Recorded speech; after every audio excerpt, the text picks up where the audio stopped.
মাছ বিলাসী বাঙালি কিন্তু মাংসেও মজে থাকে। বিশেষত খাসির মাংসের প্রতি বাঙালির একটা বিশেষ সফট কর্নার রয়েছে।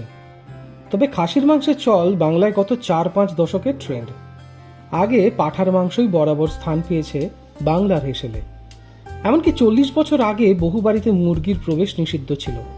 তখন ছুটির দিন মানেই বাড়ি বাড়ি থেকে পাঁঠার মাংসের সুবাসে পাড়া মাত হয়ে যেত। কালের নিয়মে পাঁঠা এখন ব্যাক সিট নিয়েছে। তার জায়গায় নিজের অবস্থান দৃঢ় করেছে খাসির মাংস। মাংসের পরতে পরতে হালকা চর্বি তাকে আরো নরম করেছে। ঢেকুরের সঙ্গে বাঙালির মনে জায়গা করে নিয়েছে খানিক পাপবোধ। তবে বেশি না খেলেই হলো। যখন খাবেন তখন এমন কষিয়ে জমিয়ে খান। বাংলার চিরাচরিত মাটন কষা রেসিপির সন্ধান দিচ্ছি আমরা। সারা দেশে মাটনের অন্যতম সেরা রেসিপি হিসেবে গণ্য করা হয় এই রেসিপিকে। তাহলে দেখে নিন কিভাবে তৈরি করবেন বাঙালি স্টাইল মাটন কষা। সঙ্গে থাকুন, দেখতে থাকুন মাছ মিষ্টি অ্যান্ড মোর। আজ তৈরি করব মাটন কষা। এর জন্য প্রথমে মাটনটাকে ম্যারিনেট করতে হবে বেশ কিছুক্ষণ। আর এই ম্যারিনেশনের জন্য যা যা লাগবে তা হলো ভালো করে জল ঝরানো মাটন, টক দই, হলুদ গুঁড়ো, কাশ্মীরি লঙ্কা গুঁড়ো,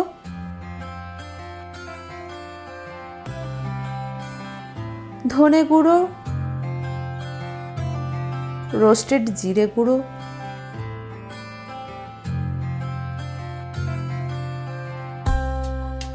নুন স্বাদ অনুযায়ী, রসুন পেস্ট,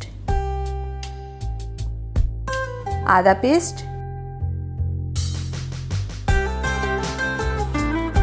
আর লাগবে গ্রেট করা কাঁচা পেঁপে।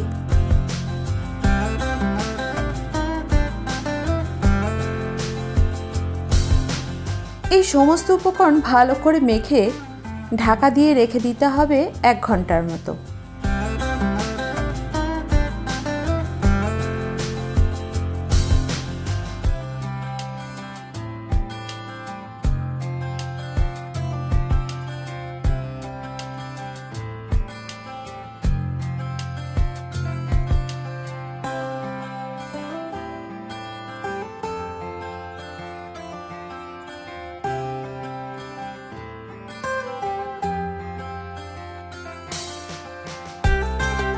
অন্যদিকে কড়াইতে সরষের তেল গরম করে তাতে হলুদ গুঁড়ো, কাশ্মীরি লঙ্কা গুঁড়ো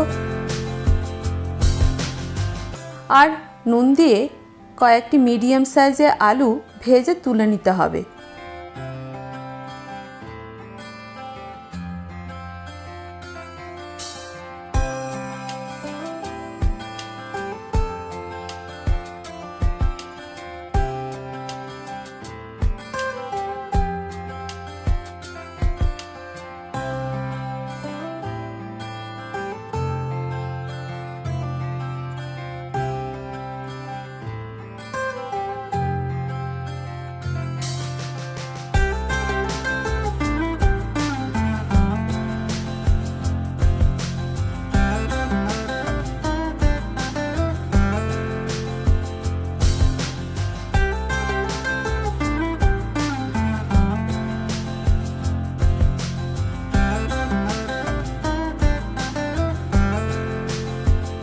এবার ওই একই তেলে ফোড়ন হিসাবে দিতে হবে তেজপাতা, দারুচিনি,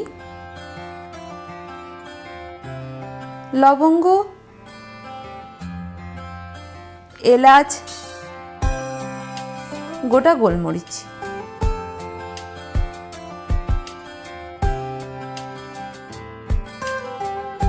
এই সব কিছু থেকে যখন একটা সুন্দর অ্যারোমা বের হবে তখন যোগ করতে হবে পেঁয়াজ কুচি।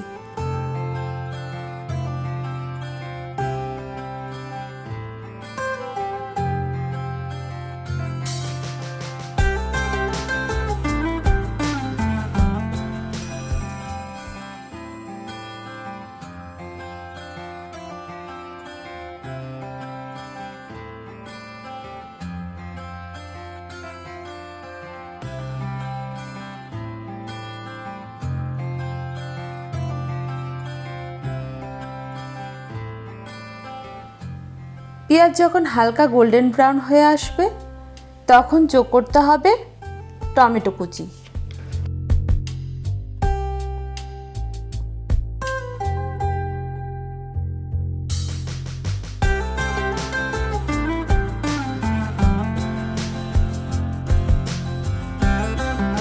এরপর দিতে হবে রসুন পেস্ট, আদা পেস্ট।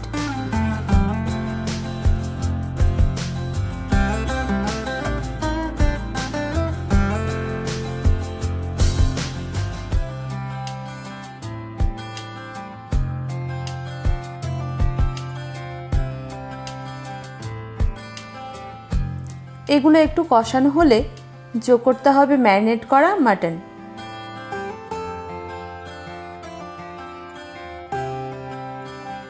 এখন হাই ফ্লেমে বেশ কিছুক্ষণ মাটনটাকে কষাতে হবে।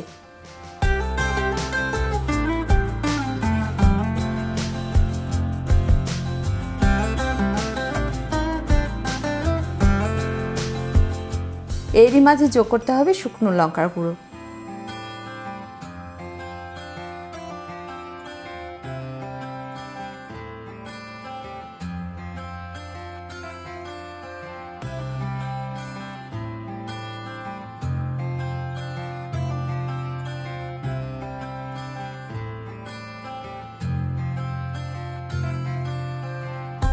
তবে হ্যাঁ, এই কষানোর পার্টটা ঢাকা দিয়ে করলে বেশ ভালো।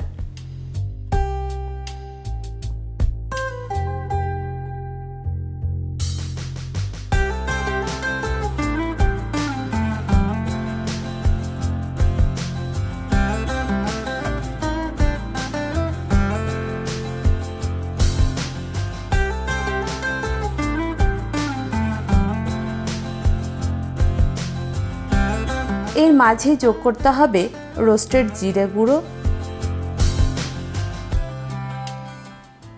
চিনি স্বাদ ব্যালেন্স করার জন্য, লবণ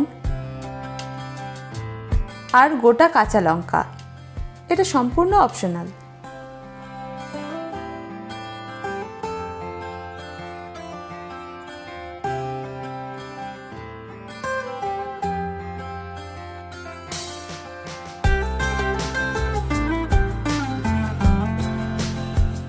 এবার আঁচ কমিয়ে ঢাকা দিয়ে রান্না করতে হবে 15 মিনিটের মতো।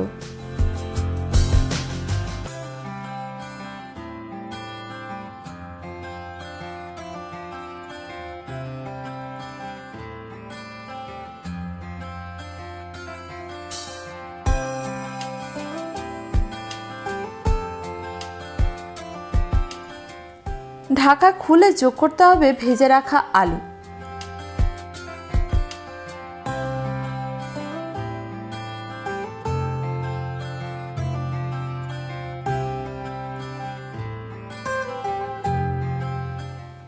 এক কাপ গরম জল,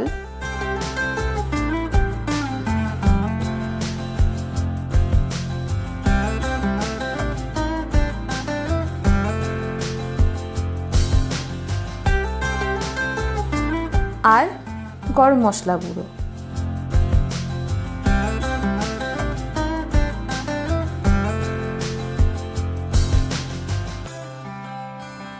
এগুলো আবার ভালো করে নাড়াচাড়া করে আবার ঢাকা দিয়ে রেখে দিতে হবে যতক্ষণ না রান্নাটা পুরোপুরি হয়ে আসছে। তবে রান্নাটি মাঝে মাঝে একটু নাড়াচাড়া করতে হবে, নয়তো পোড়া লেগে যেতে পারে।